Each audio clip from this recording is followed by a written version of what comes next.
Is the city bread, you know, on our Chanaka. The car over the need is the city, every day is the city bread, is the city bread.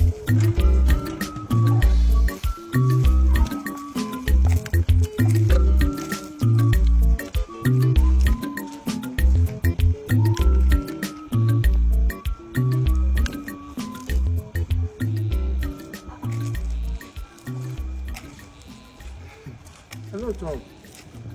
Hey, guys. Imo. Maggi? I want to touch him. What do you know understand? Since you just the chop, they come along the road under hot sun. The momo. My sister. I was just coming from that junction. Umaka junction. Umaka that leads to Nkume. I stood for like 30 minutes. I saw a lot of posters, obituary posters, gone so soon, home call, Glorious says it. 89% of the posters I saw there were men. Umuwaka Wola, 49 years. Anthony Ezike, who died after brief illness, 42 years. Chigozie Amobi, who died after brief illness. The highest why I see there, now 72 years. Every other person is from 71 downwards. Men. And they see him.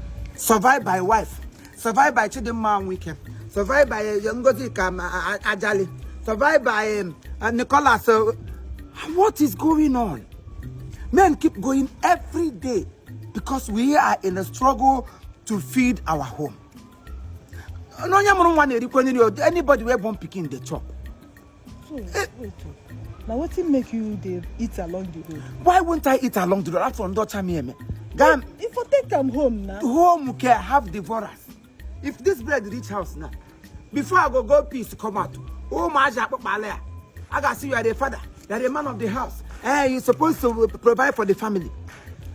At the process of providing for the family, you will die along the line. Ozubo's but we a guys bomb shot. Say if not gonna he will be wearing the morning cloth or you bomb shot under 6 months even today hand makes it 3 months. Pam you polaya as all a week a pentuelembo a shake when you can like this. The man is gone. So most times is you if you know what is good for you, do it. I don't think it's a sin that a man takes care of himself. You know, like they make it to be alive. I used to tell people, anything that will make you to stay alive, do it. If it is to go out and eat, belly full, before you now bring for home, I'm not saying nobody should provide for his home. I understand. Our responsibility is to take care of our home, bring for our home, cater for our home. But there are some of you who mind that even if we men kill ourselves for you, you will not understand that we have done well. Anybody that is hearing my voice should know what I'm talking about. Yesterday I went for burial. Every other person ate their food. They say, because I have children, let me take it home for us to eat. My wife can never do that. She will eat it there and then forget it, hoping that me as a man, what haven't I seen? I bring it home for us to eat together. Dropping it. Eat and forget her children. Lele. Yeah, now look at that. No. This is where they marry now. Before it used to be otherwise. But this time around, what will I do? Before I could finish taking my bed and come back. So when I'm married, this bread I buy, and I'm taking the remaining one home for them to eat. But let me eat, so that this untimely death will reduce. Oh, I understand. Okay, I reason with you. Not all women that are like that, and it's not all men that are like that.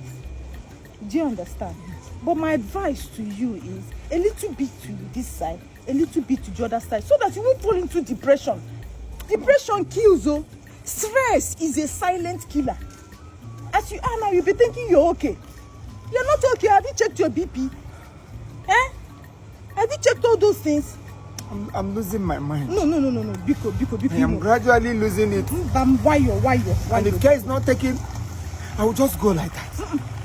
The decision I take now is I will eat, and at the same time I will provide for the family. Yes. But let me eat, because there's nothing I do in that home that she sees it as if I'm doing well. I'm not doing well.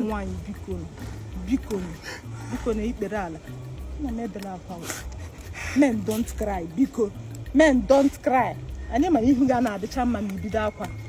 Biko nna o, enego m ga anya n'ihu ụdị ihu inwe. Nwa biko ka nyenu n'aka. Ọnwụ na ịdị otu oshikọwa nwunye dị gbanwee. Maka na nwoke ala ị ga-eche ma ọla. Na imezi ihe ahụ ị chọrọ ime. Ihe a ga-emekwa wee ịkpali nge. Akpa nge, agbacha egwu ọ na-anụ ukwu. Ọkụ ya o. Iwetetu n'ọnwụ na ọ dị iwetetu. Ya wee wetetụkwa. Ọkwa nọrụ ọrụ gị wee wete. O wete mee ka ọ bara onye ọrụ, ọ bara di. Ọ bara ụmụaka bakwara gị nwa. Ụwa na-aga, ụwa na-atọ ụtọ. Everything nye gakwuru nna m. A ga-azụ pure water, gakwuru nna m. A ga-aṅụ mmiri, gakwuru nna m. Go to your father, go to your father, go to your father, go to your... Even when the mother have enough to give them, everything they must come to me. Yet I'm not doing well. How else do they want me to express that a man is struggling day and night to feed his family? It is okay. I am not a type that eats alone. I care for them from day one. But what annoys me is that there's nothing I will do that she will see it that I'm doing well. Can I advise you? Can I advise you? Because I like you. See, like him? Hey. I like Ringe, agape. I love Ringe and agape. Because on other I should advise you not to buy one titi. It's not good. If you know what will make you happy, do it. I can't have family in about tika. Actual my home. They go survive. Let me shock you. They will survive. On a woman do want time I say, hey, go to that shall manage. How can manage you well? Or you can mug a wife with a sitting and expect no young gonna give you 1 million. Or make sure don't give 1 million now. I can't survive without that person. Yes, I know. Hey, Otako the one I'm doing mad. So you without doing all those things, for you to be alive, nah, it will be better for you. What am I trying to say?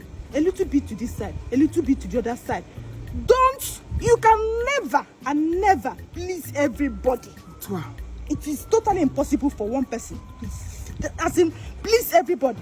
Sometimes be a little bit selfish. Understand me when I say selfish. Also, selfish. How will you know? Don't think a depression wanna set for me. I'm too much. Thank you for your advice. Thank you. I thank you for at least throwing a light into this, because a lot has died and so many will still die because they are in the struggle to feed the family. At the end of the day, their family will still survive without that person. Only na barambo na cheregi. Obaruru na mmeche bo. Ade meto mo. Ade mete. Inyi onya 100 naira ka she has 500. Very brave. Ade kwa ka guno no gina ho. Hey. I'm sick. I'm happy that you can next again. I know. Hey. Just so better can show you. I'm well better. Just small. I'm well better. I don't matter too much. Hey, Brudia. Why amusu? All of them. What the difference? What's in the difference? Now small thing this one, take pass this one. Ina ata bread, man. Get nya wheelbarrow. Nya wire, inya wara chicha. You do go ogbaza born na chicha born Christ is not to them man. You go para. Why no go para? Oh, the one thing make you stop here the advice me. After the advice, you don't collect your payment. Why you because you bread the multitude? And they tell you say family no good. Get them guys, I'm near with Therefor. Go cook. Go cook on. I want I think one more. Now bread. What can't it be this one? You say you know they like bread. I don't matter too much. Get my got a range in the age of why half of half. I dare hear they talk depression. I don't know say the depression. Now you be depression. Take it. Yeah, because